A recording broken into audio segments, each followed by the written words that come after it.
And welcome back, footy fans, to another episode of Donnie's Disposals. I'm your host, Coach Donnie Hess here, back with another AFL round review. Holy shnikes, what a round of footy that we were given this particular round. Round 22 may go down as one of the most insane rounds of footy ever to happen in the AFL. And joining me this week, coming back on the podcast again to talk about this magnificent week, Mr. Rick Shaibani of the LA Dragons. Rick, great to see you. Wow, wow, wow. Tell me about it, Donnie. Great to be back on the show. We picked an awesome week to do it. Obviously, that's always random. You have your sequence of guests, but things might change, plans might change. It's great to be back. We had an incredible round of footy to recap. Also, before we get plugged into the footy talk, a couple of shout outs. Firstly, shout out to my sister Paula. It's her birthday today. And All second, right. shout out to the Revos and the Freedom. Of course, we had the boys and girls representing the U.S. National teams up in Toronto at Transatlantic Cup this past weekend. Unfortunately, neither the men nor the women could get it done against Ireland in the respective grand finals, but we're really proud of everyone nonetheless. And it was a very competitive showing. A bunch of other countries were up there in Toronto. Great field, great footy. It was a very special weekend up there. And it's exciting to see international footy, whatever form it takes. Great to see boys and girls putting on the Revos and the Freedom Jumpers. So again, big shout out to them, and they'll get them next time. Yeah, it was fantastic. I had a couple from the Roosters represent us quite well. Jacob Gross and Josh Shotgun Curtis were fantastic. I was glad to see them get an opportunity to don that red, white, and blue jersey. It was fantastic. But let's jump back to the AFL. Like we said, round 22 has come, it has gone, and boy, did it leave its mark with some of these results. Just quickly, we've got so many great things to talk about. Thoughts on round 22, because there's one word to describe it. Wow. Oh, it absolutely was a wow round in every way. Your Swans won, my Giants won. We have a lot of things to talk about just with those two matches alone. But yeah, what was crazy to me as I was just going back through my notes and the score lines, there was only one after the siren goal, even though there were 4 or 5 matches within a goal, which Yeah. is how often does that happen? And Mac Andrews' goal after the siren, which we'll get to here in a second, was the first game winning for the siren goal all year, which again was weird to think about considering how many nail biting close finishes. The AFL YouTube channel, how they'll upload the last 2 minutes if it's a close match. Like, Mhm. I've lost track of how many there have been. And it's It's just, at least four. oh, yeah, it was incredible. And no, like some scintillating footy. I love that adjective, and I think scintillating footy was what we saw on the weekend. Absolutely magnificent, sensational. So many key staples in the Aussie language for sure. So let's jump into it, and we have to start off with the absolute blockbuster, magnificent game on Friday night, and not just because my Swans won, but a huge game at the SCG as the Swans bounced back from their little lull that they had in the middle of the year, getting a win over the Collingwood Magpies, 89-86.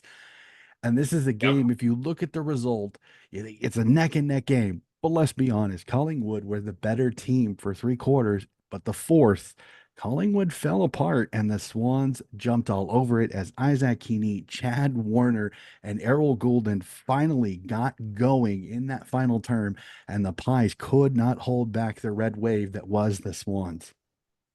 Yeah, no, it was a thriller for sure. And like you said, your guys in the engine room really stood up for Sydney. Like Golden, I think he's probably either him or Warner's probably shoe in for best and fairest at this point. But give them credit. I mean, it's been a rough few weeks for the Swans. They've definitely dropped a few head scratchers, no question. It's the business end of the year, even for the top of the ladder teams, it's so hard when you're banged up and when you're under the gun and there's a lot of pressure and everyone is breathing down your neck from the mid levels in the lower half of the eight or the guys who are just out of the eight competing for those spots. But yeah, the Swans got it done in amazing fashion. Like they definitely gave you a scare, I'm sure, and I think there's still some concerns in terms of playing those consistent 4 quarters of footy. Like that's been the tail of the tape the last month or so when Sydney's been dropping games. They're just disappearing at random quarters. But this time they got it done when it mattered, and they win by the slimmest of margins. The Pied season is pretty much over. Like they they really knew they were under the gun. They won for Pendle's 400th, but they couldn't get it done this past weekend. And on the road at the SCG, it was inevitably going to be a massive challenge. So the Swans got it done when it mattered, and they'll send the Pies back. Definitely for sure. And we let's talk about this. I don't usually like talking about controversy, but let's talk about it. Dan McStay gets a mark with about 35 seconds left in the Yep. middle of the field, and Tommy McCartan tries to slow down, does go over the mark. I will 100% agree with that. But All I right. gotta go to this. The sooking by the Collingwood fans, including Fly McRae, have been absolutely and completely just pathetic to me. Like again, Mhm. I know I'm a Swans fan. Okay, I will Sure. gladly fly my Swans flag. But the sooking that the Collingwood fans and Fly McRae have done since the end of that game has just Yeah. kind of been pathetic. In fact, I have to say, John Longmire's response in his press conference today was so classic. Basically calling out, he goes, for you to whine and whinge that it would have been called at the MCG just tells Right. you how deaf and how brain dead that comment is, because you basically are telling out what most interstate fans will tell you. There is a bias towards Victorian teams. Let's just be honest. Anybody that says otherwise, I'm sorry.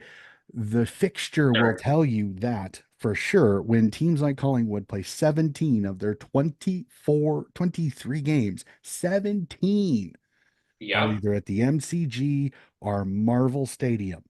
If And that the same doesn't, is true for Essendon, for Richmond, for all the traditional Victorian teams that they're always going to play like at least half of their games those two venues. And Mhm. yeah, they don't have a right to look in terms of, and also that also just kind of draws into question how schizophrenic the umpiring has been all season. And I mean, whether it should have been called at the MCG or the SCG or what have you, you're right. I mean, the Pies could have put the game away earlier.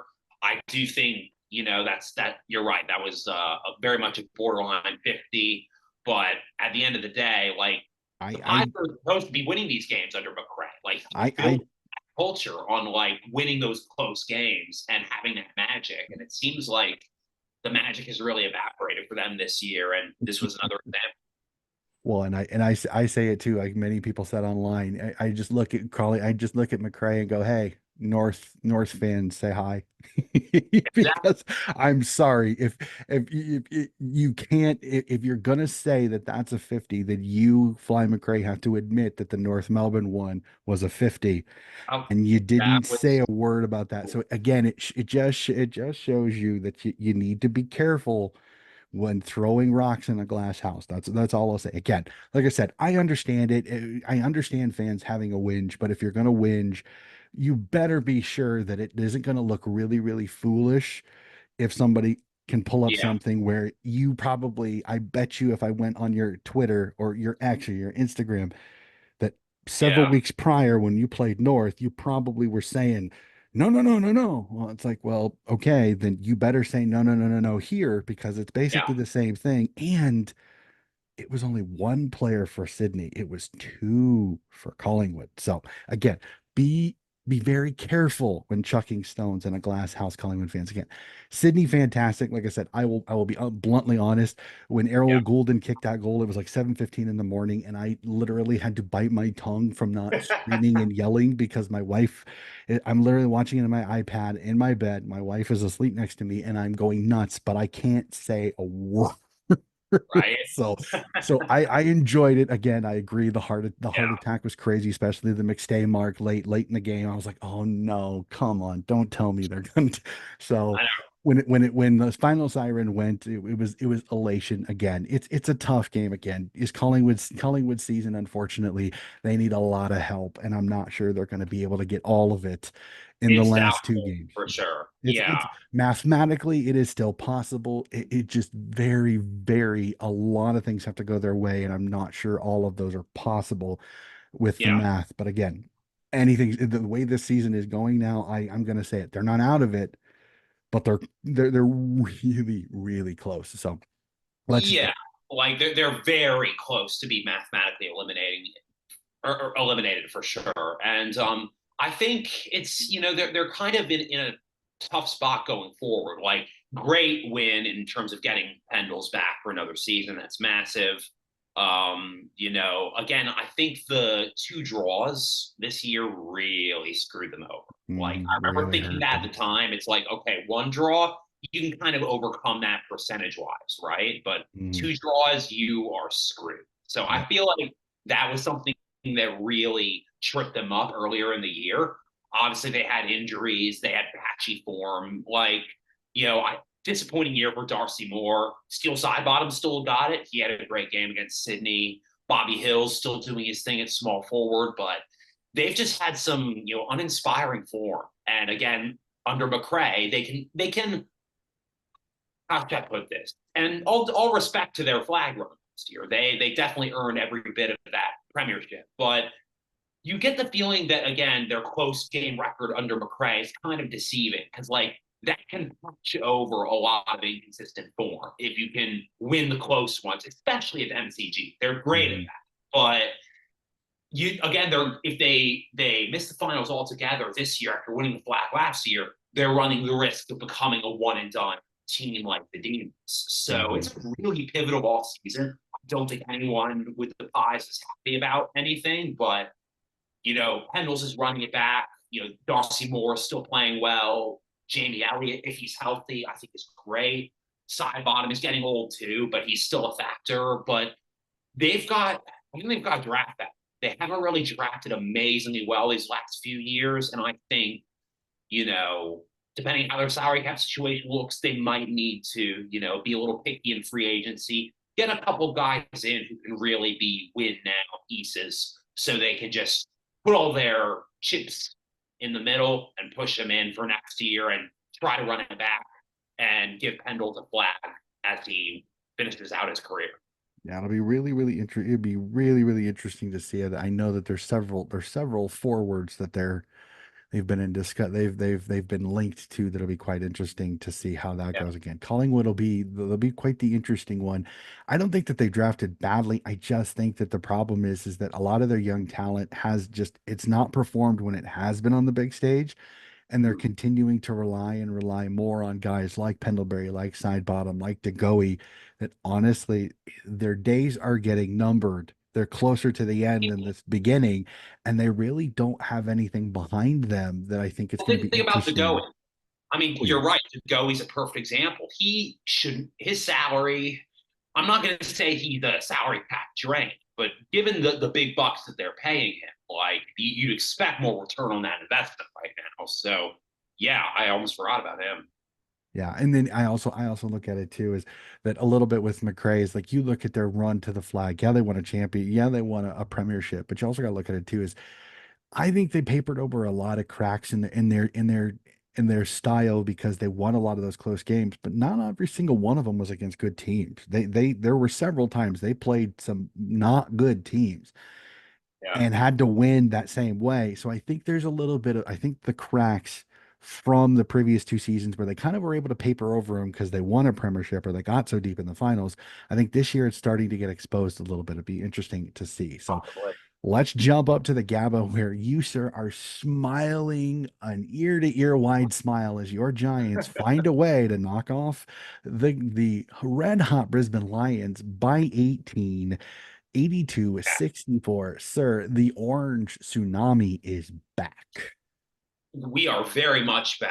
And yeah, it was, again, a horrendous start like the Swans. The Giants have been victim to really really bad quarters at times. But I think it was really the story of the young guns stepping up. Cadman has really had a couple of games where he's kicked a few, really shown a strong overhead mark. Darcy Jones loved when Robbo broke out the GWS helmet for not on the couch for uh, the show on Fox Footy. So yeah, it's been great seeing Darcy Jones. He's a real character, young kid, has a great attitude. He's not willing to, or he is willing, I should say, to roll up his sleeves, get his hands dirty in the midfield, and he's got the best guys to learn from it. Ash in Tom Green, another almost automatic 30 disposals for Tom Green. And the scary thing is like Toby Green had 4 touches. Now, all due respect to Brandon Starcevich, he's an excellent tackler, not just in this game, but he's developed kind of a niche tackling role for Brisbane when they do tag the opposition. But Toby Green had 4 touches. What's been so encouraging is seeing Jesse Hogan lead the Coleman, seeing Cadman kick 3. All these other guys surrounding Toby are so dynamic. And we know how efficient and how deadly Toby can be with just a few touches. But the fact that we're spreading the footy around, Whitfield went forward a little bit. We've got a lot of depth there. I think, with Cadman emerging, maybe that means Jake Riccardi can, play more back. I feel like he's better suited to that when he's playing AFL level. And I think Toby Bedford using him in attacking role, that was a really nice move on Kingsley's part earlier in the year, right? Because the forward line is deep. Bedford is too good of an athlete to be the medical sub, right? Or to be Mhm. on the interchange. So I think having him as a tack has been a real revelation as well. So, but also with Brisbane, they couldn't kick straight. They definitely, just had those moments where they left the door open and the orange tsunami flooded through. So Mhm.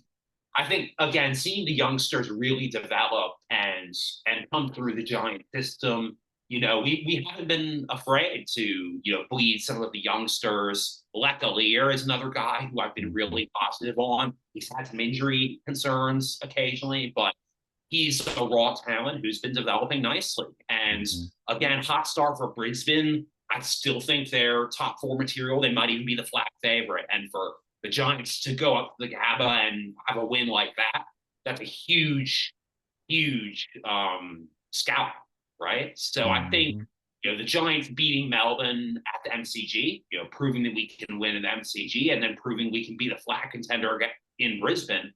I'm very excited. I think getting a top 4 and getting that double chance is huge because, like, we know NG Stadium isn't a huge home field advantage, but like Bulldogs Giants game from several years ago, Sydney Derbies, that place can get loud, and it will Mhm. be loud if the Giants have a home final. So I think we're in a really good position. Again, the slow starts are definitely a concern. You'd like not to have to play catch up, but again, we're showing we can win in challenging situations, and I'm optimistic about our chances next month. Yeah, it'll be interesting to watch this GWS Giants team because again, I think Sam Taylor is starting to get himself back into right back into his full-time best fullback in the entire competition. I think it took him a couple of weeks to come back from his injury that he had that we won't specify that specific injury because I bet he's probably taking a lot of crap from his teammates over that one. But It was gnarly. Let's just leave it. we'll say it that way, but it seemed like it took him a couple weeks to get back into the flow of the game. So it's Sure. great to see Sam Taylor. Like he got exposed a little bit in the first half, but you could tell he kind of went, then ain't having to know more, and he really shut down Joe Danaher, up going up forward, come that second quarter and on, and to see impacts like Aaron Cadman and Darcy Jones kicking the last 4 goals of the game to really to take it from a Brisbane lead to even to the 2 goal margin that it ended up being. I mean, you got to look at it as a GWS Giants fan and go, there's a lot of good things. You've got Eagles. you got some great veterans. You've got your Jesse Hogan, who's I think is playing some of his best footy that he has in his entire career. Again, Fremantle, Melbourne are calling, going, where was this Jesse Hogan when we had him? Type of thing. But He's found his niche there. It's been fantastic. I think Aaron Cadman again. I think is going to grow into that spot even more. Darcy Jones looks absolutely insane. The mosquito fleet around those two big forwards is near damn impossible to start. Especially Brent Daniels is another one that if you let him get around, he can absolutely burn you. So this is a Giants team again. They may be doing it again, just like they did last year. They may be finding their best footy at the perfect possible time, a couple of rounds before finals, and then the run to the finals. I mean, last year was an incredible run. Fell a little bit short against Collingwood, but again, there's there's something about the way Kingsley is doing this that, yes, you have that lull. That's got to be frustrating as a Giants fan. It's got to be frustrating that you keep having that Yeah, lull in the middle of the season that probably brings you down the ladder just a little bit more than you probably deserve. You probably should be in that top yeah. four fight. You're probably going to be in the bottom four, but you're going to be a dangerous, dangerous side in the finals just because of that fact that you have all those weapons. You have those weapons that And are also just just there. yeah, and also just given how quickly we can score and the ability to just move the footy in waves, and that's just hugely beneficial for percentage. So I think that more than anything should give us confidence in terms of, yeah, you'd like not to sweat out those last two rounds like so many other teams in the comp are going to be doing, but more so than anyone in the competition, really, I feel confident in saying that GWS can get a huge amount of percentage just because they can score so much. So hopefully that holds true for the last final two rounds. If they get top four, they'll have earned it. Because if you look at everyone's run home, the Giants had one of the toughest by far. So I reckon we're in a spot right where we want to be.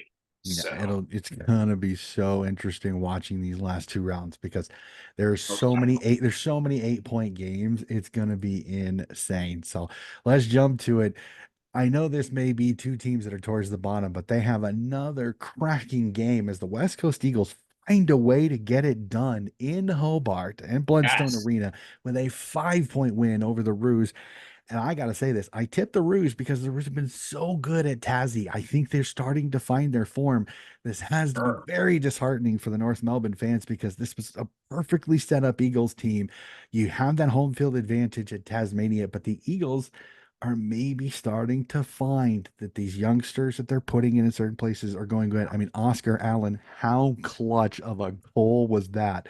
With like 10 seconds left to boot it over his head, it goes through to give them the 5 point win. Yes. No, that was very encouraging for Eagles fans. Like back-to-back wins under Schofield, still the jury's still out on whether or not he's gonna, potentially get serious consideration for the full-time gig. But heck, like they're playing much more cohesive footy. When was the last time they scored 100 plus points, right? I think this was very much excuse me, a proof of concept kind of victory for the style of footy the Eagles want to play. Oscar Allen, when he's been healthy, he's been dynamic. He's a young kid they can build around. They've got Harley Reid, obviously. He took a hanger. He took a massive hanger out on the wing. Great game from him. They've got some talent that they can rebuild the footy club around under whoever the coach is next year. But you're right. The Roos definitely got to be deflating. They definitely looked very sharp at times. Paul Curtis, he just got a contract extension, celebrated it by 3 goals. But yeah, and Sheasel got hurt too. He had a couple of goals. He had a bunch of touches. Looks like he might have tweaked his ankle. That's definitely a concern for Roos fans heading forward for sure. But yeah, they kind of snatched defeat from the jaws of victory there, and the Eagles can definitely pat themselves on the back for having a chance to maybe throw in the towel like they might have at the start of the year. But this time they were able to pull out a close one and go home to Perth with a win.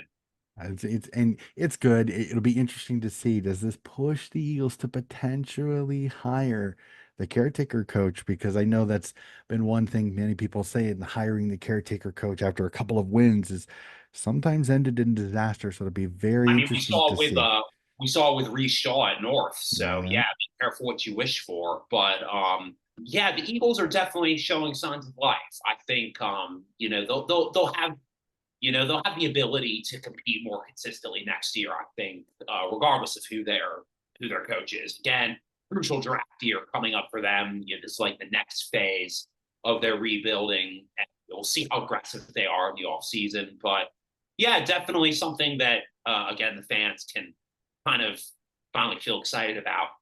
And for North, you know, to give credit where credit's due with North, shout out to my boy Tristan Cherry, Caroline Springs alum. He might be an All Australian potentially. He's had a terrific year for them in the ruck.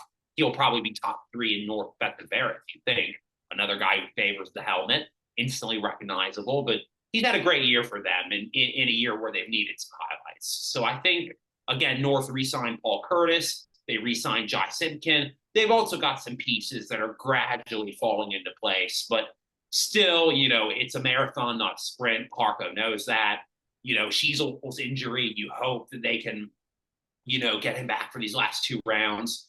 You know, just again, generate some excitement for next year, steal a win or two, and enter the off season with some momentum. Yeah, that'll be definitely interesting. I, I wish Tristan Theory would get a little bit more benefit because of how well he's played. I think he's helped North a lot. Unfortunately, because of his team's record, is probably the reason why he isn't going to get into the AA squad, which I think is a little bit of a travesty, as well as he has played.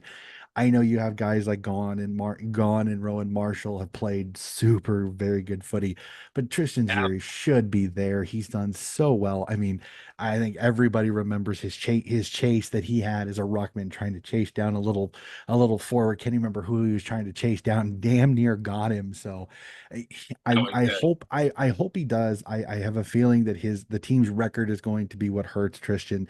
But again, I got to give him his props and his flowers. He has done fantastic. He has been one of the best signings for North Melbourne because he's really solidified that ruck after Goldie left this last year. He's taken that Yeah. ruck spot and he's grabbed it with both hands. So it's fascinating. And think about if you're a Roos fan, you want like again small victories like re-signing Simpkin and Curtis. Yeah, that was a massive hole when Goldstein left, and I think they definitely knew that Tristan was ready, but it was just a question of him rising to the occasion. So yeah, that's one of those seamless transitions. We know how hard it is to play really elite in the ruck at AFL level. So Cherry's definitely doing that for them, and that's another guy they can build around as they flesh out that midfield. Yeah, So definitely for sure. Let's jump out to Perth at Optus Stadium as the Cats, the proverbial always too old, always too slow Cats, get it done again with an 11-point win over the Dockers as the Dockers take another hit to their finals chances. Again, Jeremy Cameron looking fantastic. Patrick Dangerfield had a few clanger moments in this, but again, played really, really well. Tom Stewart again playing fantastic footy, but the Cats get it done again. Coach Scott again waving whatever magic wand he's got, and again, keeping the Cats in contention for another premiership. absolutely. I mean, you know, Chris Scott's one of the best coaches in the competition, if not the best. I think everyone has so much respect for the way he goes about his business with Geelong. You're right. Dangerfield stood up. Jezza Cameron stood up. Like the usual suspects have been, you know, really dynamic for the Cats. Of course, Tomahawk is going to be retiring. It's definitely a very nostalgic time at Geelong right now. And I think my gut instinct with them is I don't know if they can win another flat unless they get a home final because we know how dangerous the Cattery is, especially in September. I think they'll be sniffing the top four. You know, they can definitely run the table, maybe these final two rounds, and then really enhance their chances. I think they're a dangerous footy team, and I would not count them out at all. In terms of going to Perth and getting a win over the Dockers, putting the Dockers' finals hopes in jeopardy, yeah, like the biggest criticism, you're right, Dangerfield had a few moments he'd like back. They didn't kick very accurately, you know, 10 goals, 13. But yeah, I think they're definitely rounding into shape. They've definitely, you know, they've had individual, you know, match winners and one percenters from a lot of their guys, young, old, in between. You know, I think Zach Guthrie's been playing really well. I think you mentioned Stewart, of course, and even Brian Myers and Max Holmes, you know, unsung heroes that Mhm. never really get their flowers outside of Geelong, maybe, but they can absolutely damage you and be a huge cog in the Cats chain. So Mhm. yeah, I reckon they're Definitely. in good shape. It depends on the day. If they start slow, I'm not confident in Geelong outscoring everybody from 6 goals down at three at halftime. But who knows? I think they're definitely a team you do not want to see in September, regardless of where they finish on the ladder. Yeah, definitely. They're a dangerous team for sure. And if I'm Fremantle, I'm a little weary because your last two games are not easy and you gotta win at least one to make finals. There's some Fremantle Dockers fans that are they're going to be chewing their fingernails over these next two weekends because they could be a Yeah. team that was talking top four there for a couple weeks and now potentially may not even make finals. It'll be a fun team to watch. Speaking of fun teams to watch, one that I think is the enigma of the competition this year, and that is the Gold Coast Suns. Calm down to Marvel Stadium. Stop the presses, ladies and gentlemen. The Gold Coast Suns have won a road game. Yes, Finally. I said it. I mean it. It took a after the siren kick by Mac Andrew, but they've done it. The Gold Coast Suns get a 1 point win over the Bombers, 87-86. The pain for the Bombers fans continues as again their fall from grace continues as the Suns get their win. Mac Andrew, you beauty, slots it home and tells the fans to from Essendon to time to go Oh, home, ice in yeah, his veins. But this was a cracking game. Matt Rowell with another it fantastic really was. game. Noah Anderson again showing why he's probably one of the most underrated midfielders in this competition. Mac Andrews showing that Damian Hardwick's move from him from the back line to the forward line is looking genius right It now with really how is. he is capitalizing on it. And Essendon, their woes continue as again, this Bombers team, like Fremantle, their fans are absolutely in free for all right now as Essendon could miss finals again. Yeah. I think the Bombers are cooked, and I want to talk about them in a second. Trust me, I have many choice words for how the Dons have fallen apart this year. But you're right. The Suns finally got the elephant out of the room. They won a game on the road. That's huge. And that kick, it looked like it was never down. It was an amazing mark. Matt Andrew, that looks like cake for him. I was watching footy with my dad earlier this year for the first time, actually. And we were watching, he was out here in California visiting briefly. And we were watching the game that was on with the Suns. And Matt Andrew immediately jumped off the film to him. He was like, oh, this kid I can tell he's raw, but he's great athlete, great wingspan. He's a guy that when he has the footy in his hands, he's very efficient. He's got a great kick on him. You're right. Dimma flipping him to center half forward, that was a genius move. Now, obviously, you don't want to go too tall. Jed Walter is a very promising tall forward, Mhm. ideal center player. He's kind of going to be taking the reins from what Casbolt was doing for them. Yeah, I reckon both of them are really great. I think it all depends on the game and the situation. If Dimo wants to toss the magnets around, he can do it. You were right. Noah Anderson looked great. Matty Rowell, again, he's still fine tuning his game, but he definitely was. I felt like he was much more damaging this time around. And Ben King. Ben King has definitely had some good form. I think he's still, again, not at the superstar level that he could be, but Mhm. he's definitely becoming a big dynamic target for the Suns. He's a huge part of their game plan. And I think bringing in Mac Andrew to that mix is really exciting. So, Mhm. and also that leaves other guys like Joel Jeffrey. He's much better at the back. I think he's a guy who can also play that center back role for them. Get some tall timber into the Suns. And speaking of tall timber, as much as I love Gerard Witz is definitely a top five ruckman in the competition year in and year out. Another guy who, if he played for a Victorian club, he might get more kudos, right? But Mhm. I think Ned Moyle, he's still pretty raw. He's not there yet, but I like what I've seen from him in limited action this season. And Witz, he's on the wrong side of 30. He's still probably got quite a few years left. But again, we are talking about Cherry transitioning into that rock role after Goldstein leaves. You wonder if Gold Coast might do the same thing. And of course, Moyle, he's a big dude. Toby Nankervis at Richmond, obviously he thrived under Dimma. You definitely think that Moyle is going to be feeling pretty positive about his future. But Yeah. now pivoting to the Bombers, oh my God. Like, apart from Zach Merritt, apart from Zach Merritt, apart from Sam Draper, are there any superstars on this Bombers team?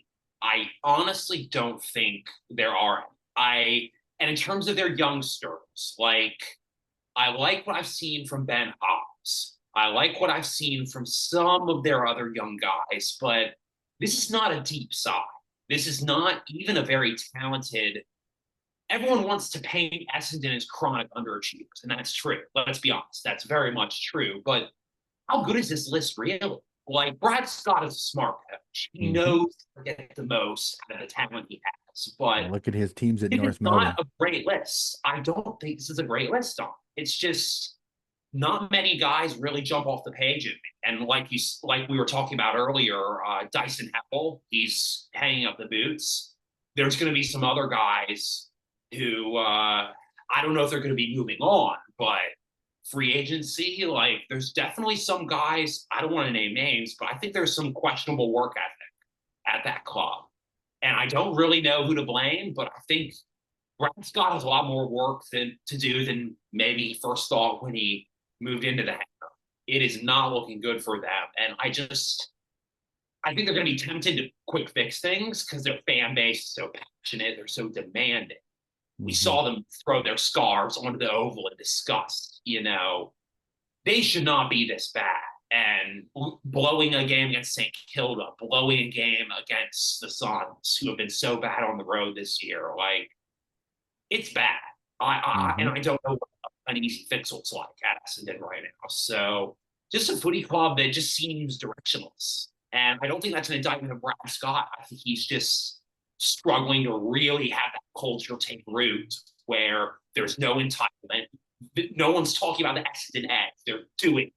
They lead by doing. And I just don't think there's enough horses at Essendon who, pardon my French, when the shit hits the fan, who's going to be the guys who are going to get under the hood and fix it or Hmm. get under the bonnet, to use the Aussie ism. Hmm. So No, yeah, I I'm not mean, I'm not excited about the Dons. I think they're kind of in purgatory right now. yeah, Essendon is that team. You look at it and you go, if you just put the names down on paper, Yeah, you could say superstars, but when you watch them play, like there are deficiencies. And again, I Coach Scott did so much with some of these North lists that were not nearly as talented as some of the lists that he'd I bet had I bet at they're previous places. clamoring. But right Yeah, now, like he's getting efforts in certain places, but he's there are players that he needs efforts from. He's not getting them from. His yeah, his his defense is beginning to look like the Swiss cheese defense that like it was in the first 5 or 6 rounds of the season when everybody was questioning can they defend well enough to be a team that can make finals, let alone try to win a final, which everybody discusses all the time.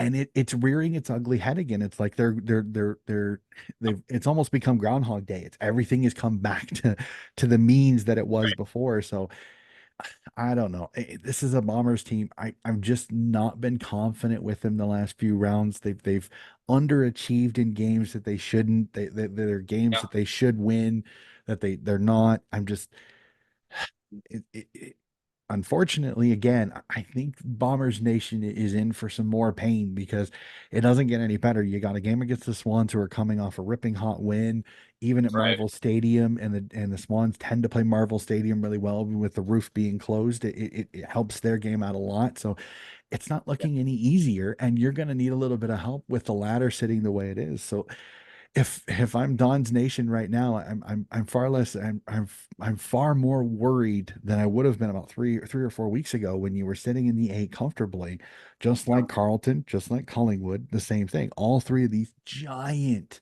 Yeah. Victorian teams have all tumbled out of the eight at this point to the point where it's funny to listen to Victorian radio right now because they are losing their minds because as of right Oh, now, I've if we got one went better. if we went to finals right now, if we went to finals right now, there would not be a single game in Victoria for the first round of finals, and That's they're right. losing their minds over it. I've got you one better here, Donnie. I actually saw a great meme. Shout out to the North Melbourne Closer to a Flag Facebook page. They were referencing, yeah, like if you're a Collingwood, Carlton, or Essendon fan, you're pretty depressed right now.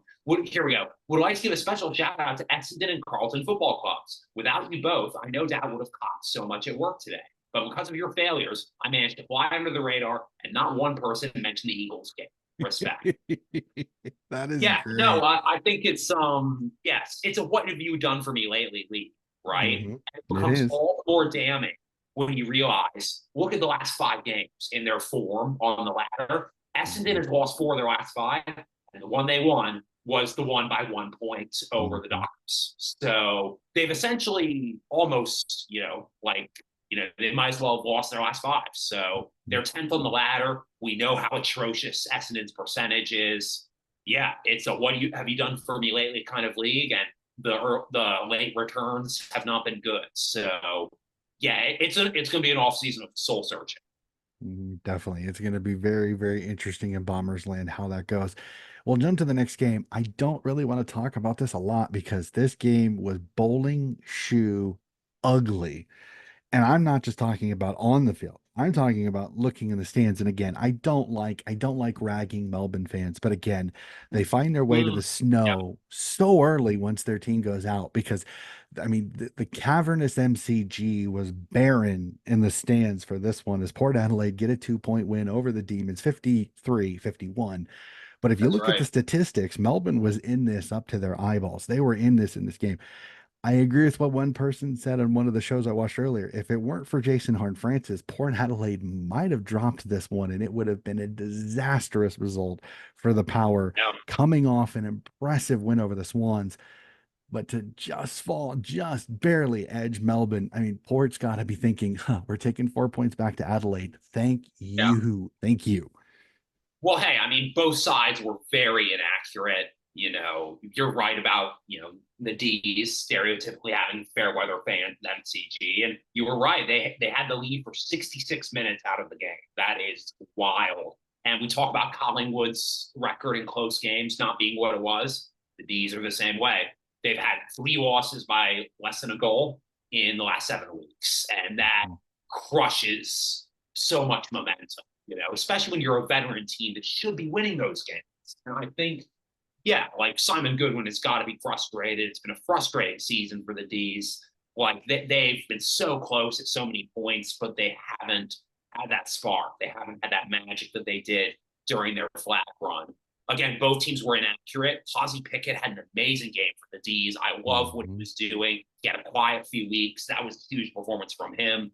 Their back line was better than I expected. Again, Fort was very inaccurate. And you're right about Horn-Francis. He has been, again, a guy who's going to be top 3 best and fairest at his club, if not the best and fairest. So, yeah, I think Port's gradually figuring things out.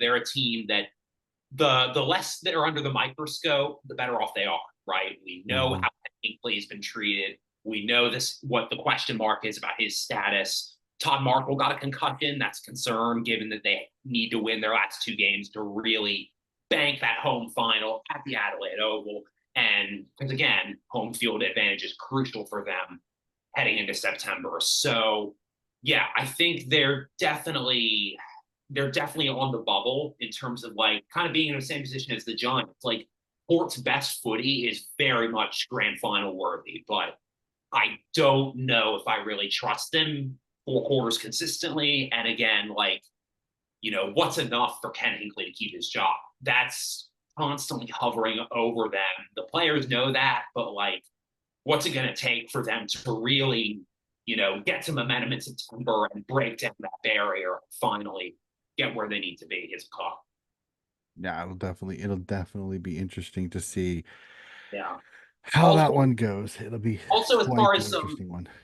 Yeah, agreed. And also, as far as the D's go, I think they're also a club that needs to do some soul searching. If I'm Simon Goodwin, I think I just need some fresh ideas. They should bring in some new assistant coaches, kind of, recalibrate as far as the draft is concerned, because they're getting older as a club for sure. And I think the D's, I don't think their premiership window is closed, but like time is of the essence for sure. And Hmm. it's a huge off season for them.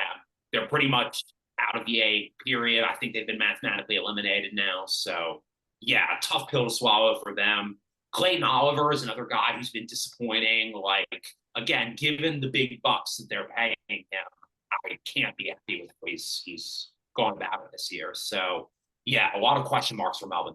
Yeah, it'll be interesting to see, does Clayton Oliver stay in Melbourne or does he find his way out? It'll be interesting to see how that goes. So I'm gonna do this. Normally I don't like doing this, but I'm going to because for Okay. me, there's one thing to say about Sunday, and that there's one word, and that is carnage.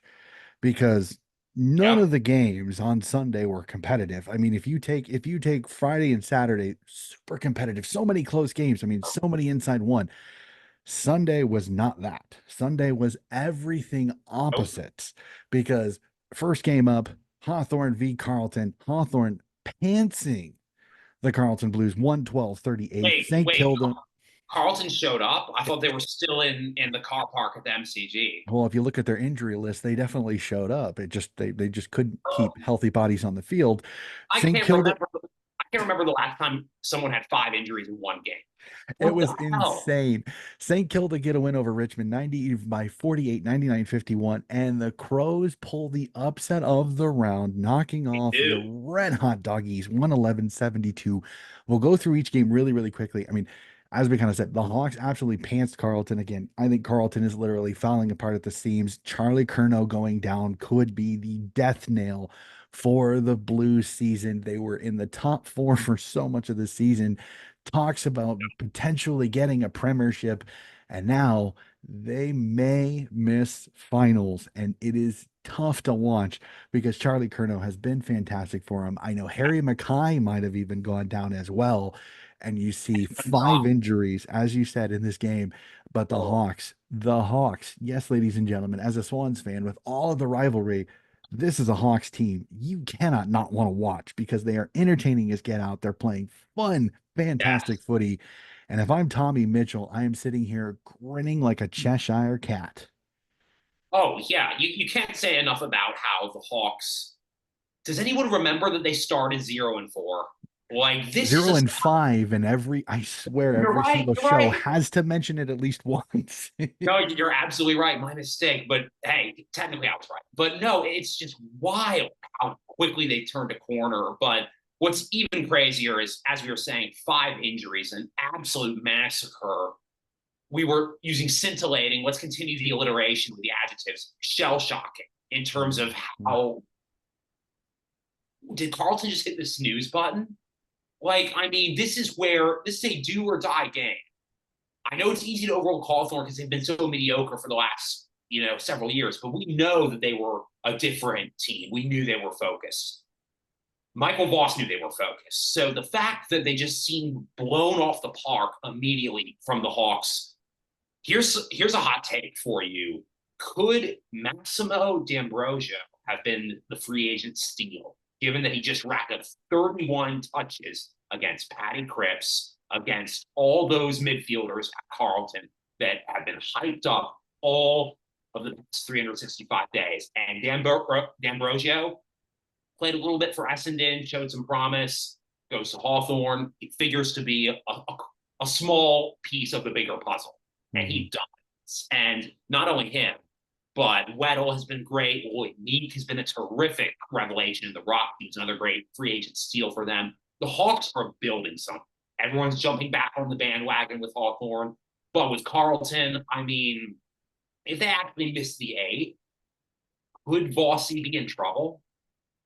You hate to say it, but this has just been a catastrophe, a meltdown, whatever you want to call it. I mean, we talked about Curnow, we talked about Mackay. Mackay's had a rough run of form. Curnow's been dynamic. Sod is dynamic, but he just can't stay healthy.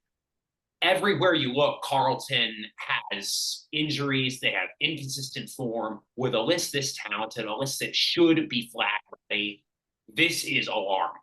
And Mhm. I just don't know what they can do in terms of quick fixes. 2 rounds left. They can still make the eight, but oh my goodness, they've left themselves zero margin for error. And I don't know where the scoring is going to come from. Yeah. Like, and I mean, just everybody. Like Jack Martin got hurt again. Jesse Motlop, I think, is banged up. Like even the small forwards, they are really, really hurting. And yeah, like if I'm Vossi, I am sweating bullets right now because they picked the absolute worst time to just crater. And it's shell shock. There's no other way to describe it because the Blues should not be in this position for a team that was second on the ladder, what, a month ago? Hmm. Yep. Why? It's wild, man. It just shows you how quickly things can change in Yeah. footy. I don't want to talk a lot about the St. Kilda Richmond game again. Kind of a dead rubber again, Richmond. Unfortunately, I think they've resigned to their place. Unfortunately, Dusty has fled, unfortunately, with the retirement. Again, congratulations, Dusty. Hell of a career. Will always be considered one of the best to don at the Tigers. But I Yeah. mean, the Saints just they did what they needed to do. But unfortunately, if you're a Saints fan, you're frustrated because it's another win. You're supposed to win this one, but again, another lost season for them. And I'll let you talk. I mean, if you want to talk about this, we can. And like I said, the Saints No, you're just too right. good. It They was do it, but I yeah, it mean, was kind of a it's Richmond. kind of an autopsy of both of their seasons, right? But Yep. yeah, just a few thoughts. Obviously, congrats to Dusty. I think I don't know what your list would be, Donnie, but I'd say Dusty's in my top three in terms of best finals players of the 21st century. I'd put him, Nathan Buckley for the Pies, and of course, Haji for Hawthorns. So I'd say in terms of a guy who is always clutch in September, you have to go to Dusty. He's obviously going to be in future Hall of Fame or at least at Richmond. Definitely will get AFL Hall of Fame consideration when it's his time. It just sucks that he's kind of fading away. It's kind of anticlimactic because it was the Mhm. retirement that we all saw coming. Like I said before, previously in our conversations, I thought it would have been better for Richmond to just hit the reset button and just have Dusty, Revolt, and Cotton all retire at once. But obviously, they didn't do that. We'll see who they draft. It's a weird draft this year because there's not really a clear cut number one like Harley Reid. There could be like a dozen blokes who could be Mhm. number one, but we know Richmond has number one pick now. We'll see what they do. In terms of the Saints, obviously Ross Lyon has to shake things up in the offseason. Like you said, it's a kind of a meaningless victory. Put some pride back in the jumper, but yeah, another disappointing season for the Saints. I do like what I saw from Membry, but he's another guy who's getting older. I don't think they can really count on him. They need some more consistency from their younger players. I like what I've seen from Simoniti. Mitch Owens is good when he's healthy, but I think the Saints still need, some real impact players, some tough bulls in the midfield that can really, give them some more swagger, kind of, be more physical. Because I think he can push them around in the midfield right Mhm. now. The Saints, I don't really think they're, as tough as they should be there. So Mhm. if I'm Ross Lyon, I know what I'm kind of trying to focus on in the offseason, but the Saints are still, a couple years away. Mhm. And I'll tell you this though, if the rumors keep flying around the way they are, Richmond might not just have pick one; they could have two or three in the top 10. Because if Liam Baker moves east, Shai Bolton is still being talked about, and Fremantle have three first round picks this year. I was going to say If Bolton could go to either. if you shift Baker and Bolton both to Fremantle, you're probably going to get two firsties back, and they're probably going to be the two higher, with Shai Bolton being drawing a little bit more. I mean, Richmond could fast track this a little bit with some young talent. As you said, I have seen that Cal Toomey has said that there's probably twelve young men that probably could be the first overall draft pick. It's a very even draft, but it's deep. It's not like, as I said, it's not top heavy with three or four at the top and then the rest are good, but they're going to take some development. No, the top 15 to 20 sound like they're all really good, that they could come in if they get the right situation, could be playing AFL first game, first day debuts. So it'll be fascinating to see how Richmond does that. Do they shift out a Liam Baker and a Shai Bolton to get younger and Yeah. to acquire higher draft picks and maybe build young to where Uze can, instead of trying to build a little bit of the scrap heap that is the Richmond Tigers dynasty, but to kind of put his own mark on it, like bring in two guys that he thinks are going to fit his system the way he wants to. This will be fun. The Tigers, I think they're going to be a player not only in the offseason, but also in the draft to be a fun one. But let's jump to it. Last game of the round, Adelaide Oval. I mean, the Crows. If I'm a Crows fan, I'm sitting here cussing up a storm because where was this Crows team earlier this year? Yeah. This was a game that no one expected them to win, and they got it done. You're right. And yeah, you can kind of look at it in two ways. Like, yeah, where was this a month ago? We were still finals eligible. But again, on the flip side, when you're playing for nothing but pride and you're trying to still be a spoiler, I mean, how many times have we seen this with the doggies? They go on a hot form. In this case, it was 4 wins on the trot. 4 wins on the trot. Very Mhm. consistent form. Bonampelli is crushing it. Liberatore is doing his thing. Hugo Hagen is having a great run of form. And then, boom, nothing. They get run off the park. How does Tim English get dominated by Riley O'Brien in a rock contest all day long? That's wild to me. The Crows, they got back Rankin, another guy. He's kind of a metaphor for their season. He was never healthy. He was never finding his right form, much like the Crows never were either. Easily the most disappointing side in the competition, apart from Cogler, obviously. But I'm glad they're still playing hard. Like Fogarty, I mean, 5 goals. How about night out, sir? I mean, he kicked a bag.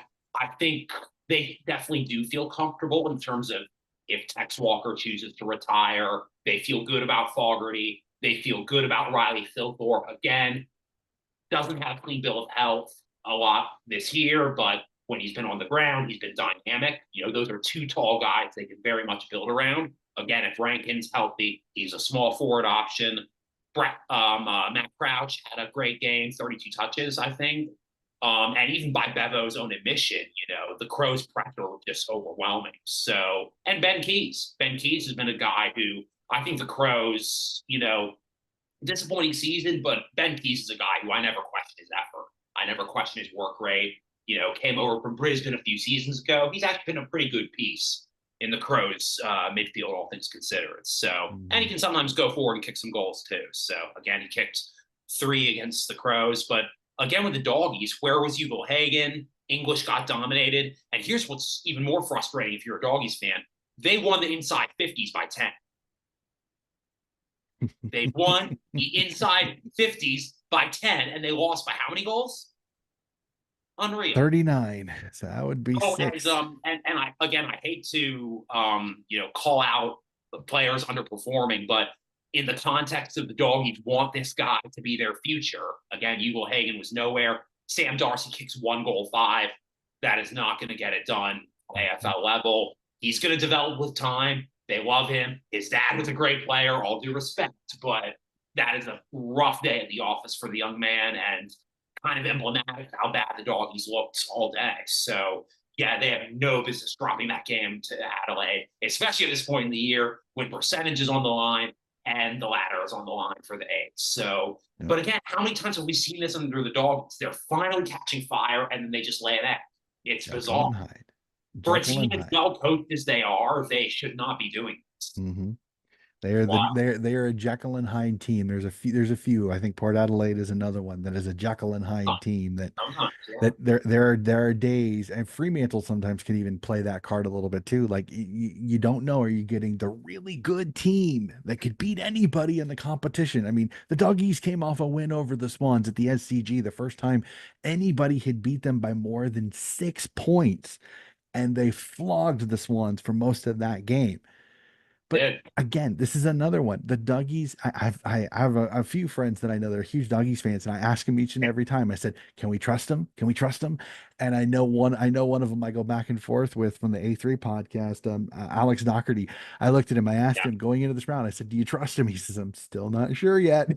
So Yeah. this is what I mean. Like the Yeah. Western Bulldogs are another one of those teams that you pull your hair out because as soon as you think you got them figured out, they pull this crap. And that's Yeah. frustrating as I'll get out. And I'm not even a Doggies fan, but I think this is a list that's too good to be as average Absolutely. as they are at times. So that is all 9 games talked through again. We can talk for days about some of these games for sure, but let's jump to it. The burning questions.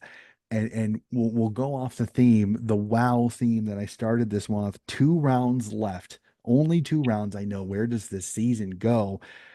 Mm. And only one spot in the finals is secure. That is, the Sydney Swans have secured a spot in the finals. No matter what, the Swans are in. But that means spots 2 through 8, the bottom 17, seven teams still have not secured a spot with 2 rounds left. Yeah. How insane is it that I can't spots recall two a through season where eight, it's been this close this late in the year. I really, it's insane. yeah, I really can't think of it. It's crazy, and I think, and well, also that means Sydney secured the minor premiership last week as well. Not completely, Wait, because Port Adelaide is only a game behind with 2 games left. If they lose both games, and Port Adelaide, or I think huh? it's Brisbane, I think. I guess you're right. Wow, Yep. I thought If, they if were. if I do my math right, if each game is worth 4 points, they're only 4 points ahead of Port Adelaide, GWS, and Geelong. The percentage is the only difference. If Sydney were to fall in both games, lose both games, and any of Port Adelaide, GWS, or Geelong win both, they would then get eight. They would then get 8 points, jump up to six, Okay, jump yeah, up to 64, and they would. So no, Sydney has right. not gotten the minor premiership. They have secured a final spot because of the fact they are 3 games ahead of Hawthorn and the Western Bulldogs, who are tied for seventh. And with only 2 games left, mathematically, you can't drop 12 points if there's only 8 points available left in the season. That Very is why true. Sydney is there, but the minor premiership has not been set yet. But that's how crazy this is.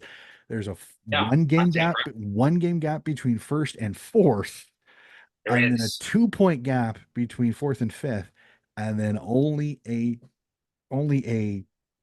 4 6, yeah, Yeah, 6 point gap, six it's point great. gap. I'm doing math live, never I a good idea on podcast. know. 6 point gap between fifth and eighth, with ninth still out by percentage, and then another 2 points to 10th and Essendon. So again, Collingwood mathematically still in it, but they're going to need a lot of help. And Oh Essendon yeah, really definitely. going to need some help, because they're 2 points back, and percentage is the worst of all of the teams fighting for the finals. So it Oh is insane. yeah. Absolutely. And yeah, and obviously we're kicking things off with Sydney and Essendon. Like you mentioned, it's gonna be at Marvel. Swans typically play Marvel pretty well. So yeah, we'll see if they can boost that percentage. It'll be so much interesting. In fact, well, let's stay with that a little bit. We're jumped to 10th and 11th. We got to talk Don's Pies. I got to ask this. Are the Bombers and the Pies too far gone to still make finals, or can one of them squeak their way in? I don't see it happening based on percentage and just based on recent form. Like like I don't. It's not don't trust them in a foot race. I don't trust them in terms of who they're facing. Like Mhm. I mean the Pies have Brisbane, a very pissed off Brisbane at the MCG this coming week, and then they've got Melbourne at the MCG. Maybe they'll win that, but who knows? I mean, I can see them splitting it, but I don't see Collingwood making the eight. Essendon, no. Again, even if it wasn't for the percentage, they've got the Swans this week and they've got Brisbane next week. It's not happening. Pack it in, Bomber fans. Sorry. Yeah, I think it's interesting. I wanted to do it. I did a ladder predictor in round 5, and I wanted to pull it up just to see if any of my tips have changed, because I did my tips earlier, and there is one change that I tipped. And for me, just going through my ladder predictors earlier, I have them in 11th and 12th, missing the finals because of the games that they have. I will not give away my tips just yet, but I thought I wanted to go back. I was like, I have to look and see how that went. So I went through the ladder predictor, and it saved my tips. And I went through and I was like, okay, okay, okay, just to be sure that my tips are going to be the same as what I'm thinking. And I made one change in my tips. I will let you guys know what that ladder tip chip change is when we get to our tips in a little bit. But I mean, I'm still looking pretty good in my ladder tip predictor. Most all of the teams that I had making finals are still there. I haven't none of them are going to fall out. So if that goes with that, Rick, I will tell you that a little bit later when we get to the tipping. I'll tell you kind of how that turned out. But we'll jump to the last question, burning questions. And again, I like to ask fans of their teams a question about theirs just to let them talk about their beloved teams. So as the Giants supporter in one of the many Giant supporters that I know, which I find fascinating as a Swans fan. I have a lot of Giant supporter friends. They found their groove, sir. Can they get to the top? Can they get a top two spot by the end of the home and away season? I think absolutely we can. We're back home this weekend. It's a big one against Frio. Finals implications on the line. We could, pretty much put a stake in the heart of their finals hopes, I reckon. Obviously just trying to stay healthy these next couple of weeks because there's still a long way to go in September. But if we get it done against Frio this weekend, we've got the Bulldogs in Ballard in the final round. So I think Mhm. it's there's still a lot of work to be done, but if we stay healthy and we just try to be more consistent, less streaky from quarter to quarter. Again, we don't want to be in a situation where we're playing catch up at quarter time again.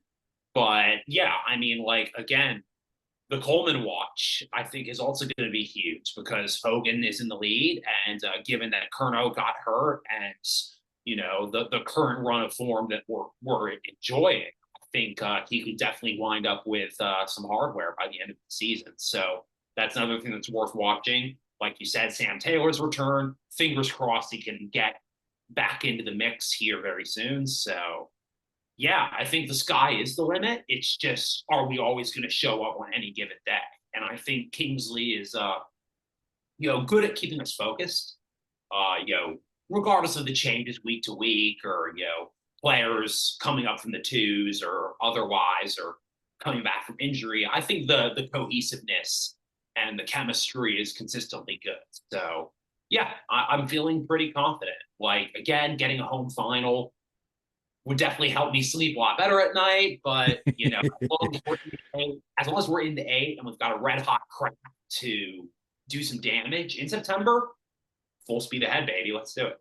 It's gonna be very, very interesting. I'll when we get to our tips, I will tell you my ladder predictor because I think you're gonna grin when you hear Just where our two clubs are at and my ladder predictor because right now I'm looking pretty good in my ladder predictor. Pretty okay. good, but we'll have to see. So we'll jump to the part of the podcast again. I take over a little bit. We'll do the team of the week and the power rankings very, very quickly. We'll start on the defensive side on the fullback line. I know he had a little bit of a mare late in the game with Errol Goulden, but I'll give him a two. When you kick a goal as a fullback and the fullback line, I'll give you some love. Collingwood's Isaac Quaynor, Fremantle's Yes. Luke Ryan as had an incredible game for the Dockers, and West Coast Jeremy McGovern will be your halfback line, your fullback line. Sorry, halfback line will be North Melbourne's Harry Sheasel. Again, I know he got hurt, but he had a fantastic early part of the game. I know he's been shifting more into the midfield, but he still primarily starts in the halfback line. Hawthorne's Josh Weddle. Very rarely as you back do you kick 3 goals in a game, so gotta tip my hat to that young man. And Jordan Clark of the Fremantle Dockers as well rounds out the halfback line. We'll jump into the guts and the ruck. We see Rowan Marshall again with another fantastic game by who I think should be the all Australian ruck this year. Personally, I think he's been fantastic. On the wings, we see Elliot Yeo and Jason Horn, Elliot Yeo of the West Coast Eagles and Jason Horn Francis. They played a lot more wingish areas than they normally do. So I'm going to give you some love and put you on the wings just because that's where they played a majority of their ball.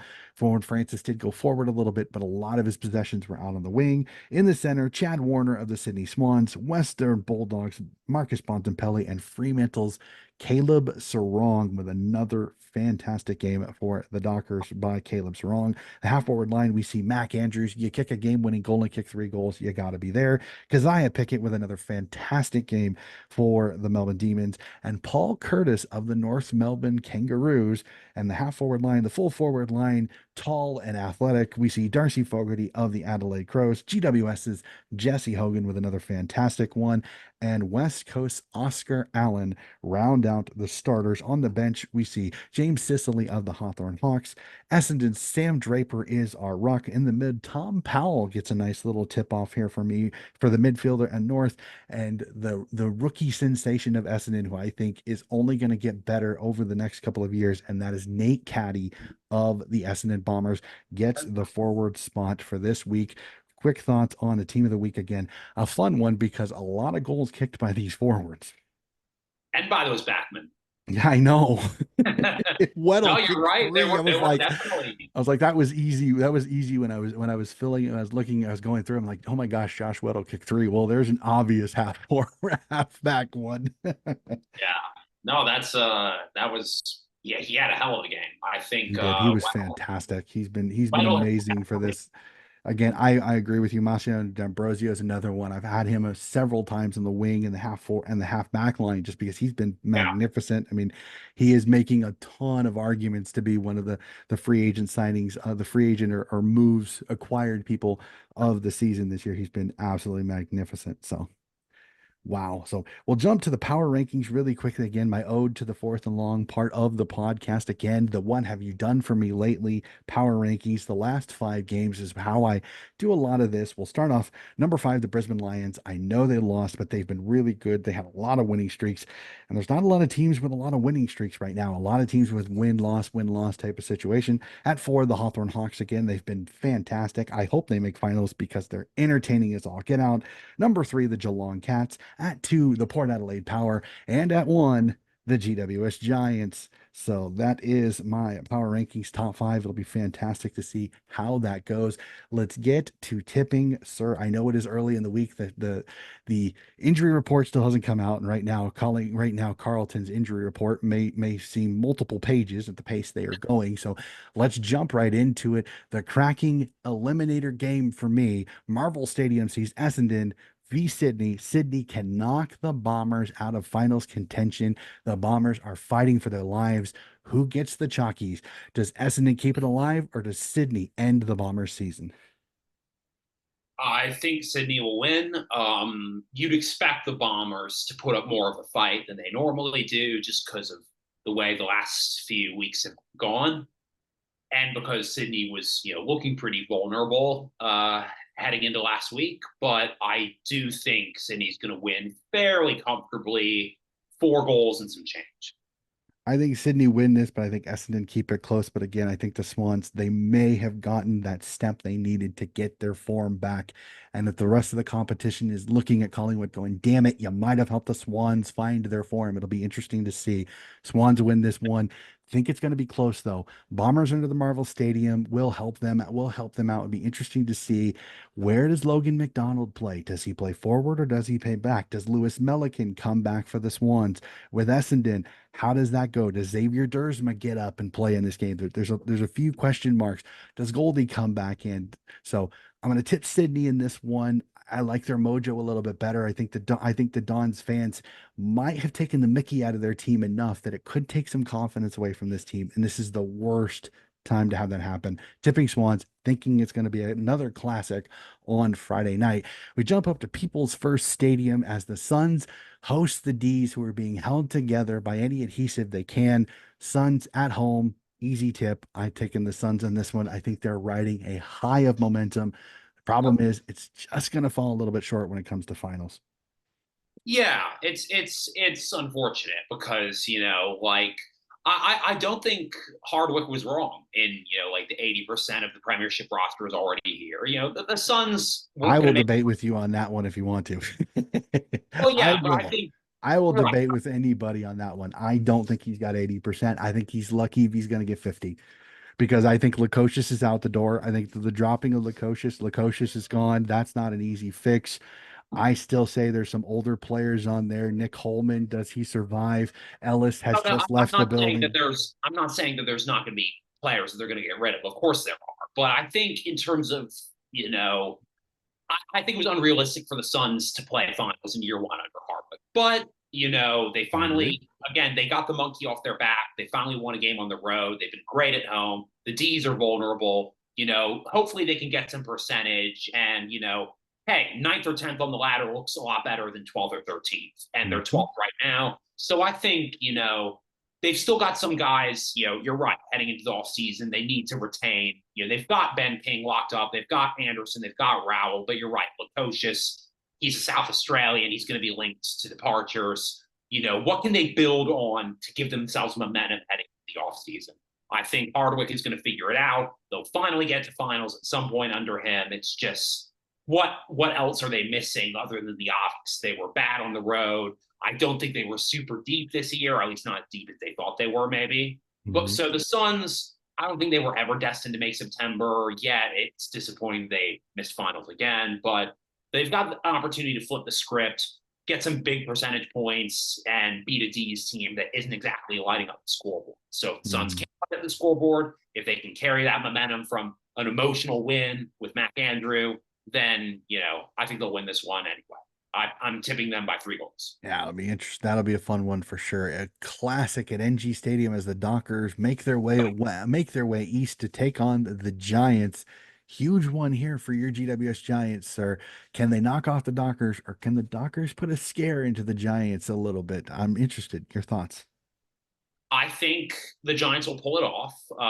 I'm tipping them by 2 goals. It's going to be close. And again, the Giants have had some streaky form. We're vulnerable to that. I think we'll be better this week, but I wouldn't be shocked if Frio wins a couple of quarters at least. I think they're definitely dangerous when they're clicking. They're not always clicking, but we've seen enough from Tracy and Sturt, Amos. Their forward line is gradually getting better, still not where they need to be, but with Luke Jackson getting back into form, if they're going to put him, as a full-time forward, and then, try to kind of, figure things out from there. Again, it's a situation where I don't know if it's bad coaching. I don't know if it's bad strategy. But like with Frio, it's such a talented list, but the whole is never greater than the sum of its parts, or rarely is. I Mm. don't really trust them in September. And I feel the same way about Hawthorne. As fun as Hawthorne is to watch, as great as it is, competition is better with Hawthorne's great, right? They're a fun club with a lot of history. But just like with Frio, like neither of those teams have much finals experience cumulatively. If they get into September, both of them could get killed. They could get run off the park. I don't trust the Dockers in September just because their form is a little too inconsistent, not just with scoring, but just with losing those winnable games. We saw it against the Bombers 2 weeks ago, and we've seen it all too often under Justin Longmire. So I think that they really need everything to go right. I still think Frio can make the eight, but sneak into the eight, seventh or eighth. I don't like their chances that much to. I think top four, forget about it. Top eight, it's iffy, but even a loss to this week to the Giants, it wouldn't mathematically eliminate them, if I'm not mistaken. And then they still have and then they've got Port Allen. So At home. Yep. I don't know. It'll be a fun one. Fremantle's another one you're going to really keep an eye on for sure. I At like their the best, they're really dangerous, but exactly. we see their best. But sometimes when when they leave Western Australia, sometimes they leave their best at home, unfortunately. And I don't mean that disrespectfully, but I've seen it way too many a time. Tipping the Giants in this one. NG Stadium, I think, is slowly starting to see more and more orange show up there. Playing the Dockers should have a home field advantage like the Giants in this one. Another good game. I think Fremantle shows, but I think the GWS is on a roll right now at home. I think they're just a little bit too good. Fun one at the MCG as the Brisbane Lions come calling to town again. The Collingwood Magpies are on their knees. They need some help. They gotta win. And unfortunately, coach ain't helping them out. He's tipping the Lions on this one. I think, yes, they lost to GWS, but I think the Lions playing much better footy. No Jordan DeGoey, I think hurts. I think it's going to be interesting to see does Jared Barry go with Nick Dacos. It'll be fascinating. I loving Dane Zarko off the halfback line. I think he's taken the role of Kitty Coleman and been fantastic this season. It'd be interesting to see does Eric Hipwood come back and be fascinating. Like the Lions in this one. Pies will make it interesting, but Lions too good for me. Yeah, I think the Pies are, it's going to be another do or die game. They know that. Like, is it going to be another 3 point game? I don't think so. I think Brisbane will get across the line by 3 goals here. I mean, it's definitely another nice test for them. We know Brisbane has not been great at the MCG. They might be walking into a trap game here anyway, but I think they'll get it done here. And you're right about Zorko. He's been dynamic. He's what, 35 years old? I don't know how seriously he's mulling retirement. If Brisbane can actually run the table and win a flag and make it like a last dance kind of season for Zorko, then who knows?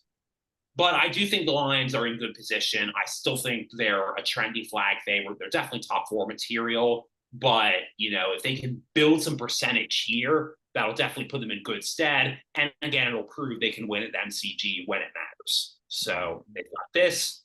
And, and then, of course, next week they've got Essendon. So if they knock out those two Victorian teams, the Lions will be back in business. They'll be in the top four. Yeah, it'll be very, very interesting for sure. Like that's if that happens, Collingwood is done. There's mathematically it will be almost impossible for them to get in. A fun one. We have a showdown, a Saturday night showdown. Always love these games. Your thoughts on this one? Port Adelaide Power, Adelaide Crows, the Battle of Adelaide. Cannot wait for this one. Who do you like? Oh, well, it's going to be an amazing atmosphere. Hopefully there's no fights. You definitely see the occasional scuffle in the stands of the Adelaide Oval at one of these things. You But don't like a melee? no, we leave the melees for the Collingwood Essendon games. But no, it's yeah, I like the power here. I'm going to tip them by 4 goals. I think the Crows will make it very interesting early, but Port has so much to play for. They're not going to let this one drop with so much at stake. I think they'll pull away at about 3/4 time. So Mhm. I'm very interested to see what Warren Francis can do. Everyone keeps hyping him up in terms of what can this bloke do in September. He's so exciting. He's in a fresh situation at Port Adelaide. He's back home. He's happy. He really has developed nicely in the midfield, and he can go for it and kick goals whenever they need him to. So I think the Power are really kind of riding the wave with Warren Francis. I feel he's kind of their barometer in terms of, even more so than Butters or Rose. I think they arguably get more attention in terms of how damaging they are with each possession they have. But if those three guys are firing on all cylinders, that's going to open things up nicely for that forward line. Again, Todd Markle might be that factor. He got concussed. I'm not really sure how good, I feel about Port's forward line if he's definitely out, but I have a feeling they'll rise to the occasion and again pull away at 3/4 time. It will be very, very interesting. But I'll tell you this, the last four showdowns have always went to the team lower ranked. The upset is the Okay. showdown, and I'm gonna go off that. I'm gonna tip the Crows in this one. Again, I love everything that you said. Completely agree with everything you said. But again, the showdowns are just such a different atmosphere. I Yeah, don't know what they it are. is, but they always breed insanity. Port Adelaide has come into three of the last four looking absolutely fantastic. And who gets the chalkies? The Crows. Jordan Dawson slotting one from Yep. the pocket. They've played fantastic. I think what we saw against the Doggies, I think could be what we potentially see here. Port Adelaide again. No, Marshall is out. Georgiades still may be hurt. Dixon, I'm just not sold on whether his body can take the sport as much as he wants it to. I think that lets Adel, I think that lets Keane and Worrell and Hinge, that defensive line, have a little bit more fun to be a little bit more aggressive. And then the question is, Zerk Thatcher, where's Radigalia play? Does Radigalia play forward? And Alir, how do they handle Darcy Fogarty, Riley Thilthorpe, and Tex Walker if Tex Walker plays? And then you've got guys like Ben Keys that are playing really good footy right now.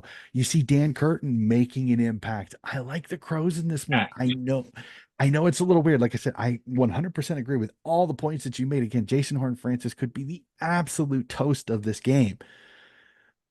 but I like the upset. The upset just always seems to be the Okay. best go here. So I'm gonna go with Oh, the go with your Crows. gut. I I'm get gonna it. go with the Crows on this one. All right. I have a Take it in. few Crows fans too that are probably dancing in the streets as they hear this. Not that I'm the greatest Yeah. tipper in Well, the well, world, again, but it's just like with the Suns, yep. if you're not playing finals, but you can still be a spoiler and still play for the pride of the jumper, then yeah, why not? So I And think especially in a game like this where there is sure. so much tension between the two sides because there is vitriol, legitimate vitriol between these two teams. And again, I think the showdown is very, very underrated.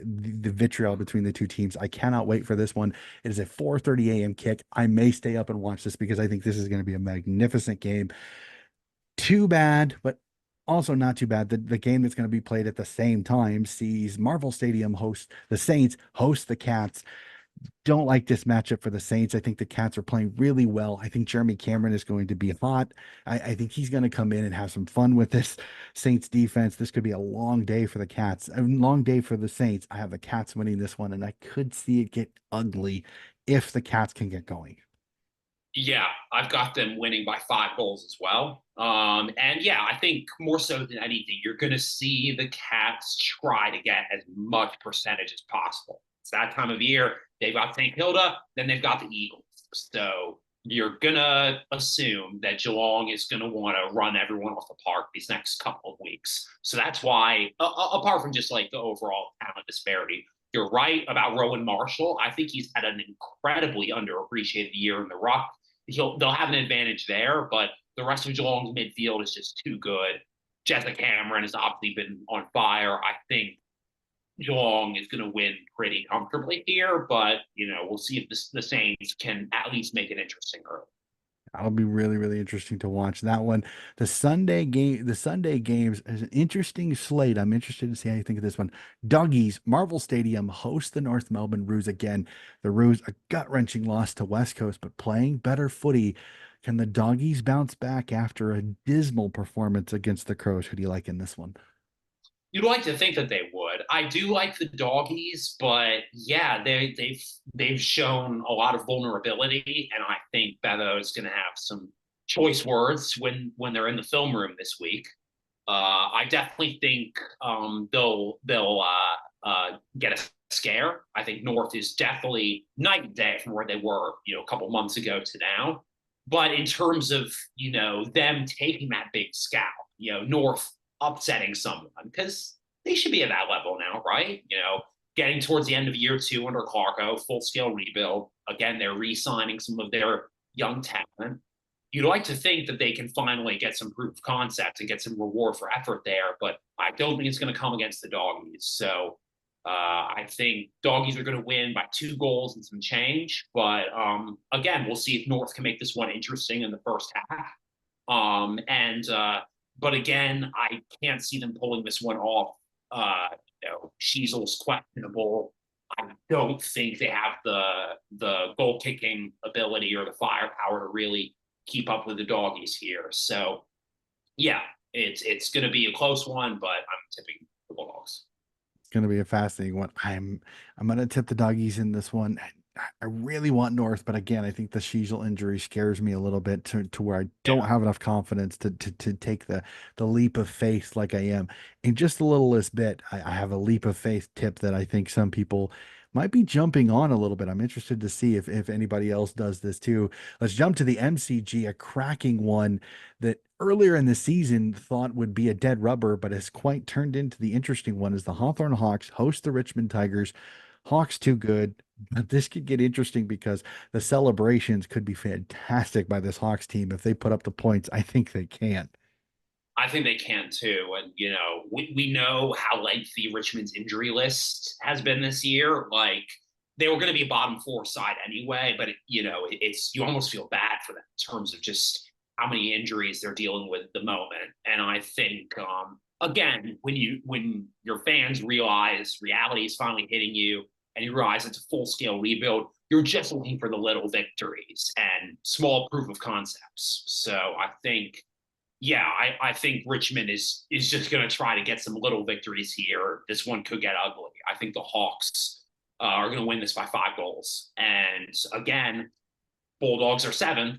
Hawks are eighth. We were just talking about both sides. Like, even if the doggies beat North, it might not matter because the Hawks could beat Richmond with a lot more percentage and leapfrog them in the eighth. So again, doggies are in a precarious position with the Hawks chomping at the bit. Yeah, it'll be interesting for sure on that one. Hawks too good. Fascinating one to end the round. Optus Stadium sees the West Coast Eagles host the hobbling and injured Carlton Blues. The Blues need a win. Earlier in the season, I'd have said this is an obvious tip for the Blues. I'm fascinated. Who do you like in this one? Because again, the Blues could be without both Mackay and Kerno for this game. And Sod And and Sod. so many other. And potentially Boyd, and there's a couple others too. I mean, it's just it's the Patty Cripps show because he's the only healthy man on the oval. It seems like it's yeah. I think they're extremely vulnerable this round, and there's going to be 40,000 fans at Optus, give or take. You know, even when West Coast is terrible, they show up, right? Mhm. So yeah, I feel the same way because of the unique circumstances. Because Carlton can barely field a starting 22 or 22 plus one now, I should say. Yeah, I'm picking West Coast by a goal, a single goal. Mhm. I don't think, I think it's going to be one of those where, yeah, they're trailing until three-quarter time, then they catch fire, and Carlton doesn't have the horses to keep up. Now, again, would this have happened any other round? Probably not. But unique circumstances, the Blues are being uniquely snake bit by injury. So game on. I think everyone in Perth is actually circling this game and they're like, hey, what if? Mhm. And if I'm Schofield, if I'm what I'm preaching to my team this week is, hey, why not us? Why not us? We're bottom four. We know this is a lost season, but again, it's all about the pride in the jumper, and it's about ruining someone else's season and potentially throwing the entire competition in disarray. Yep, it'll be So, fascinating for sure. and the irony is that this is the first game of the season where Carlton is outside the eight looking in, if I'm not mistaken, because they're at ninth Mhm. right now. West Coast is 16th. That's not that big of a gap. And again, unique circumstances. I think it's as safe a tip as any to say this week the Eagles will get the top. And it's gonna be fascinating to watch this one. I'm tipping West Coast. I like what West Coast is doing. I think they're playing magnificent football. I think that they're catching the Blues at the perfect time because they're vulnerable and you're starting to play better footy. I think Harley Reid, Oscar Allen, Marich, some of these youngsters are starting to get up and about. You're seeing better play by Tim Kelly. You're seeing Elliot Yo kind of back to what he was during those heydays during the 2018 day season. Oh, well, you talk about someone like him. He is a guy who his prime of his career was so injury riddled. He's almost Mhm. like a what if player at this point. But to see Elliot Yo playing really good footy is a welcome sight. Even if you're not an Eagles fan, he's a classy player, and yeah, when he's healthy, he's as good as anyone. Yeah, it'll be quite the interesting thing to watch this. I'm super fascinated on this. I'm gonna tip the Eagles. I just And hey, it's safe to say that if they do pull this off, Schofield gets a full time job. Yep, yep. It's hard to argue No on question. that Three wins on the for sure. drop with one over Carlton. Hell yeah. Yeah. Even it doesn't matter how many doesn't how matter how many are not playing it, that Yeah. you can't deny that one. So well, Rick, that's it. That is all 9 games for this round. And for those that I teased earlier, my 8 in my prediction ladder is still good. Nothing has changed. As I have the Doggies in eighth, the Dockers in seventh, Port Adelaide in sixth, Hawthorn in fifth, Wow. Brisbane fourth, Geelong third, and yes, ladies and gentlemen, New South Wales topping the ladder, GWS Giants, and Sydney 2-1 in that order.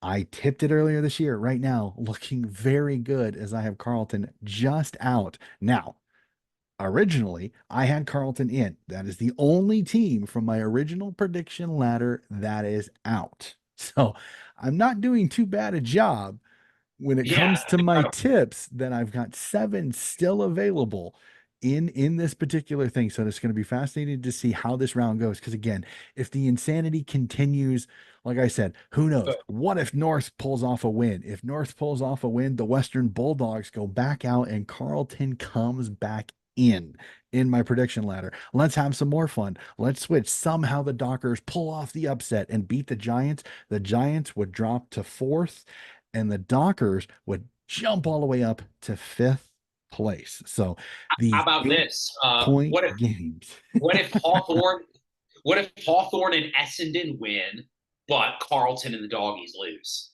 Okay, let's do that. So Essendon wins. What was the other? I mean, What was it? now What, you've what, opened up the can of worms, Donnie. I think all there's right. So Hawthorne so wins, many other Essendon wins. What were the two losses? I'm sorry. Hawks Bombers win, doggies Carlton losing. Doggy, Carlton both lose. That would then leave Carlton still in, Fremantle Oh, seventh, Port sixth, man. Hawthorne fourth, Brisbane So third, Geelong if second. Carlton does lose, they could still They wow. would they would still be in, at least according to mine, because I believe in the last round. I'll jump over to my That would final just be round tips. so. That would just I be have, so Carlton. It would be so Carlton if they're in ninth and they lose, but they but must, one around them loses too, and if they they lose to West Coast, they have to beat St. Kilda, because if they were to yeah. lose to St. Kilda in round 24, they would then be out. And the Bombers, with our previous thing, Bombers beating Sydney, the Bombers would be eighth Right. place if they beat the Swans and all the rest of the results stay the way I had them, which next week would be Carlton beating Melbourne, Geelong beating West Coast, Gold Coast beating Richmond, Hawthorn beating North, Brisbane beating Essendon, Sydney beating Adelaide, GWS beating the Western Bulldogs, St. Kilda beating Carlton, and Fremantle beating Port in the final game of the season. Would have Essendon in eighth, Fremantle seventh, Port sixth, Hawthorn fifth, Brisbane fourth, Geelong third, GWS second, and Sydney staying on top by percentage, as three teams would end the season at 64 points. How nuts is that? But that's the fun of the ladder predictor, because any result could change all of this, with the Western Bulldogs and Carlton being the first two to just fall 2 points short to make the finals. So, ladies and gentlemen, that is going to do it for our podcast today. So much fun. I always love talking with Rick when it comes to footy. It is so much fun. Rick, as always, thank you so much for hopping on the podcast. Always a pleasure, Donnie. This is a great time as always. And yeah, the next two rounds are going to be chaotic if the rest of the season has been any indication. But it's almost finals time. We can smell September, and so can all the teams. So Oh, yeah, yeah. it's going to be a great rest of the year, and we're all stoked to see who's going to battle the MCG at the end of September. Yeah, it's gonna be absolutely insane. Again, as soon as I think you got it figured out, something happens, something changes. Always, man. Always. Cannot wait for it. So that is going to do it for another episode of Donnie's Disposals. Again, if you like what you hear, please like and subscribe. We would love to have you back on, and keep tuned in for more footy coverage here on Donnie's Disposal.